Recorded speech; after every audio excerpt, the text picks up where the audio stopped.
A new company has just released its first app iteration, and hundreds of early users have already left negative feedback. So, the co-founders hired you to clean up the entire codebase and fix broken features.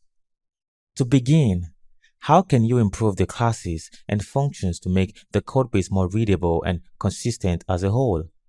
Okay, let's take a look at two important best practices to remember when naming functions. The first is the use of abbreviations. Avoid abbreviated names as much as possible because they make your entire code difficult to read and comprehend. Here are the names of three important functions found in the client's codebase. These names do not specify what the functions are intended to do. Let us now create a more effective naming scheme for these functions. The current function will be renamed to employee count. Okay, let's change the next function to create employee profile. The last function will be renamed to create employee account. Perfect. If a function abbreviation is required, you can capitalize it to look something like this. The second practice is to code as a sentence. When writing business logic, remember to read it as a sentence. As a result, anyone who picks your code will be able to easily read and understand the entire code. Let's take a look at some code from our client's project. Is this code telling the employees list to empty itself? Or is it asking if it is empty? Does the filter function exclude employees with leave days or include only those with leave days? This seems to be unclear. The reader will undoubtedly find the current functions to be somewhat perplexing. Alright, let's improve this code so it reads well.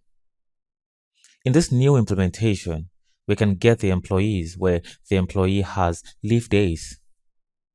Now that we have looked at functions, let's take a look at some best practices to consider when using classes. One of the classes in our client's codebase requires a minor update. The current implementation looks like this. This code snippet declares a static function within the class. Because distinct instances of objects no longer have control over their own states, any instance of the class object can easily change the static function, resulting in ambiguity.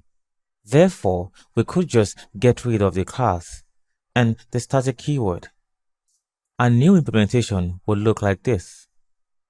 Constructors are a crucial component of classes that must be considered. These are created by defining function with the same name as the class. So, when creating a constructor where all the fields are final and the constructor does nothing but initialize them, consider making the constructor constant if the class supports it. The code will look like this. Why is this necessary? The method allows users to create instances of your class when constant values are required. Here is an illustration. I have created an instance of an employee class with two parameters, Temidayo and Adefioye. As new technological frameworks and tools are developed, it is imperative to improve existing software. Writing concise and readable code makes it easier to release software updates to users. On one point, most software engineers will agree, clean code is more efficient.